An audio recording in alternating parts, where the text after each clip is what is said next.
कैसे हैं आप लोग दोस्तों। एक और इंटरनेशनल रिलेशन के व्यू पॉइंट को लेके मैं आपके सामने आया हूँ। देखिए, इंडिया चाइना के स्टैंड ऑफ में अभी बहुत सारी मीडिया रिपोर्ट्स आ रही हैं देश भर से कि भाई जो चाइना के डिफेंस मिनिस्टर हैं उन्होंने बैक एंड सोर्सेस से इंडिया के जो डिफेंस मिनिस्टर हैं राजनाथ सिंह जी के साथ बातचीत करने की गुहार लगाई है। आपको पता है राजनाथ सिंह जी मॉस्को गए हैं। मॉस्को में जो चाइना के डिफेंस मिनिस्टर हैं वो इंडिया के डिफेंस मिनिस्टर से मिलना चाहते हैं। क्यों मिलना चाहते हैं? क्योंकि बॉर्डर पर क्लैशेस चल रहे हैं और बॉर्डर के क्लैशेस को दोनों लोग साथ बैठ के सॉल्व करेंगे। अभी यहाँ पे चाइना का व्यू पॉइंट देखना ज़रूरी हो जाता है। देखिए, इंडियन मीडिया में जो चीज़ें दिखाई जाती हैं वो तो चलिए ठीक है, दिखाई जा रही हैं, लेकिन चाइनीज़ मीडिया में उसी चीज़ को किस तरीके से पोर्ट्रे किया जा रहा है इस बात को भी समझना बहुत ज़्यादा ज़रूरी हो गया है। अभी ये बात पोर्ट्रे हो रही है यहाँ पे आपके इस ग्लोबल टाइम्स के आर्टिकल में। इस ग्लोबल टाइम्स के आर्टिकल में साफ साफ क्या लिखा हुआ है कि Indian media reported that Chinese Defense Minister Wei Fenghe has sought a meeting with his Indian counterpart Rajnath Singh in Moscow। अब ध्यान दीजिए यहाँ पे क्या लिखा है, China may not have initiated the meeting but China would not refuse efforts to diffuse the current tensions via negotiation. यानी China साफ साफ अपने ऑफिशियल माउथ पीस के थ्रू ये बोल रहा है कि इस मीटिंग को हमने इनिशिएट नहीं किया है। मतलब वो ये कह रहे हैं कि जो इंडिया मीडिया रिपोर्ट कर रहा है कि हाँ भाई चाइना के डिफेंस मिनिस्टर ने इंडिया के डिफेंस मिनिस्टर के साथ बातचीत करने की कोशिश की गई है क्योंकि चाइना डर गया है कि इंडिया एक डिफेंस पैक्ट साइन कर सकता है यूएसए के साथ, ब्ला ब्ला इस तरीके की बातें चल रही हैं। यहाँ पे एक व्यू पॉइंट चाइना की तरफ से निकल के आ रहा है। ये व्यू पॉइंट मैं आपको क्यों बता रहा हूँ, क्योंकि इस एग्जैक्ट व्यू पॉइंट को आप अपने आंसर्स में कोट कर सकते हो अगर आप इंटरनेशनल रिलेशन में कोई जवाब दे रहे हो। जब भी इंटरनेशनल रिलेशन में आप जवाब लिखोगे आप वहाँ पे चाइना का भी पर्सपेक्टिव लिखोगे। उस चाइना के पर्सपेक्टिव में एक लाइन आप यहाँ से कोट कर सकते हो। इस आर्टिकल में मैं आपको एक और इम्पॉर्टेंट चीज़ बताऊंगा दोस्तों। यहाँ से शांघाई कोऑपरेशन एग्रीमेंट का जो रोल है ना वो इम्पॉर्टेंट हो जाता है। तो शांघाई कोऑपरेशन ऑर्गेनाइजेशन के बारे में जो इम्पॉर्टेंट फैक्टर्स है वो भी मैं आपके साथ बात करूँगा। इसमें ज़्यादा कुछ बताने के लिए और है नहीं। एक और इम्पॉर्टेंट चीज़ है जो यहाँ पे लिखी हुई है वो ये है कि एस जयशंकर साहब की एक किताब आई है recently, the Indian way strategies for an uncertain world. ठीक है, तो ये किताब एस जयशंकर साहब ने लिखी हुई है। इसको कोट किया गया इस ग्लोबल टाइम्स के आर्टिकल में। वैसे भी ये जो किताब है the Indian way strategies for an uncertain world, ध्यान रखिएगा दोस्तों, ये किताब का जो सवाल है कि ये किताब किसने लिखी है, ये किसी भी एग्ज़ाम में आपसे पूछा जा सकता है वन लाइनर में। एस जयशंकर साहब बहुत न्यूज़ में रहे। ओवरऑल जो इंटरनेशनल रिलेशंस में जो अभी सिनारियो चल रहा है वो बहुत ज़्यादा प्रॉमिसिंग नहीं है। इस तरीके की छोटी छोटी वीडियोस मैं आपके लिए और भी लेके आता रहूँगा। एक लास्ट चीज़ देख लेते हैं इस वीडियो में जो हमारे लिए इम्पॉर्टेंट है और वो है शांघाई कोऑपरेशन एग्रीमेंट के बारे में इम्पॉर्टेंट बातें। शांघाई कोऑपरेशन एग्रीमेंट एक यूरेशियन पॉलिटिकल, इकोनॉमिक और सिक्योरिटी अलायंस है। पॉलिटिकल भी है, इकोनॉमिक भी और साथ साथ सिक्योरिटी अलायंस भी है। यूरेशियन मतलब यूरोप और एशिया दोनों इसमें आते हैं।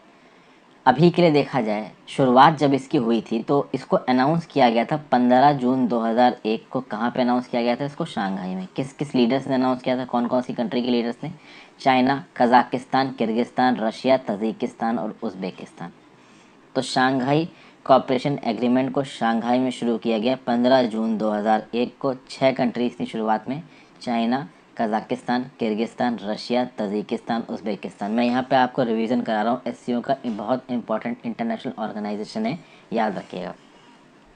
ओके, आप देखोगे कि इसका जो चार्टर था, शांघाई कोऑपरेशन ऑर्गेनाइजेशन का जो चार्टर था वो साइन हुआ जून 2002 को और ये फोर्स में आया 19 सितंबर 2003 को। अभी शांघाई कोऑपरेशन ऑर्गेनाइजेशन फॉर्मली बनने से पहले एक ग्रुप बना था जिसका नाम था शांघाई 5 ग्रुप। ये बना था 26 अप्रैल 1996 को। तो आप कह सकते हो कि शांघाई कोऑपरेशन ऑर्गेनाइजेशन की जो रूट्स हैं वो इस शांघाई 5 ग्रुप में, जो कि 26 अप्रैल 1996 में बना था। ये जो 6 कंट्रीज़ अभी मैंने आपको बताई ना जो एससीओ की ओरिजिनल कंट्रीज़ हैं, उसमें उज़्बेकिस्तान नहीं था इस शांघाई 5 ग्रुप्स में, बाकी सारी कंट्रीज़ थी। ओके, बाद में आप देखोगे उज़्बेकिस्तान जुड़ जाएगा, 6 हो जाएंगी। और इस 6 के बाद 2 कंट्रीज़ और जुड़ी हैं, वो कौन है? एक है इंडिया और दूसरी है पाकिस्तान। ये आपको पता ही होगा, ये सबसे बर्निंग टॉपिक था 2017 में। अभी के लिए आप राइट साइड पे आ जाइए, यहाँ दीजिए, यहाँ लिखे हुए 8 member states of Shanghai cooperation agreement. पहला दिख रहा है आपको चाइना, दूसरे पे आ जाइए इंडिया, तीसरे पे है आपका Kazakhstan, Kyrgyzstan, Pakistan, Russia, Tajikistan, Uzbekistan. जब इंडिया और पाकिस्तान मेंबर्स बने थे 2017 में, उस समय पे शंघाई कोऑपरेशन ऑर्गेनाइजेशन की मीटिंग कहाँ हुई थी? तो याद रखिएगा, अस्ताना में हुई थी। अस्ताना कहाँ है? कजाकिस्तान में। नूर सुल्तान बोला जाता है उसको। आप अगर बात करो शंघाई कोऑपरेशन एग्रीमेंट के 8 मेंबर स्टेट्स हमने देख लिए।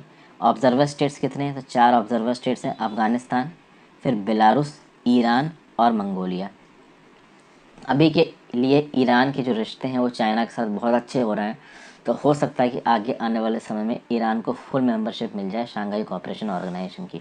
6 डायलॉग पार्टनर्स हैं इसके, Armenia, Azerbaijan, Cambodia, Nepal, Sri Lanka और टर्की। और 4 गेस्ट अपीयरेंसेस हैं, एक तो Commonwealth of Independent States, ASEAN, Turkmenistan और यूनाइटेड नेशंस। ठीक है, तो ये तो हो गया शंघाई कोऑपरेशन ऑर्गेनाइजेशन के बारे में। शंघाई कोऑपरेशन ऑर्गेनाइजेशन की जो मीटिंग्स हैं उनको भी एक बार देख लीजिए। यहाँ पे आपको नज़र आ रहा है दोस्तों, 26 अप्रैल 1996 को ओरिजिनल 5 कंट्रीज़, 15 जून 2001 को उज़्बेकिस्तान आ गया और 9 जून 2017 को इंडिया और पाकिस्तान दोनों आ गए।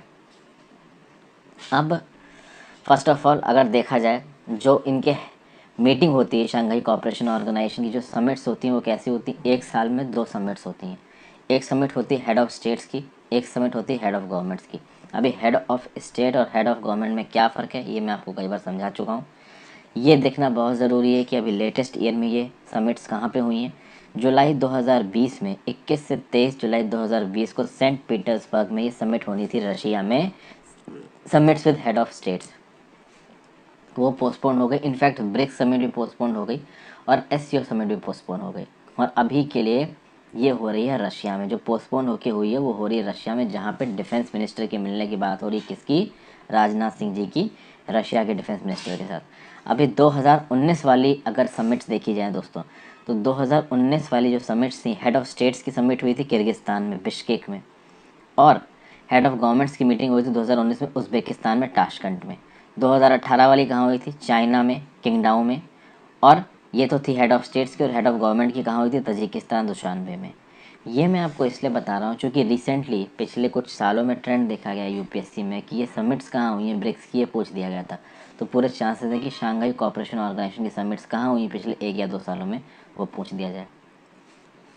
ओके, तो ये था दोस्तों आपका इम्पॉर्टेंट चीज़। एक बात याद रखिएगा, जब इंडिया ने ज्वाइन किया था आपका शंघाई कोऑपरेशन ऑर्गेनाइजेशन को, तो उस समय पे जो समिट हुई थी वो हुई थी कजाकिस्तान के अस्ताना शहर में। वो हेड ऑफ़ स्टेट्स की समिट थी। उसी साल 2017 में हेड ऑफ़ गवर्नमेंट्स की समिट हुई थी कहाँ पे? सोची, रशिया में। तो thank you for watching this video friends. I hope आपको कुछ जानने को मिला होगा। इंटरनेशनल ऑर्गेनाइजेशन में ये चीज़ आपको काम आएगी। साथ साथ फॉरेन पॉलिसी का एक व्यू पॉइंट मैंने आपको बताया। Have a great day.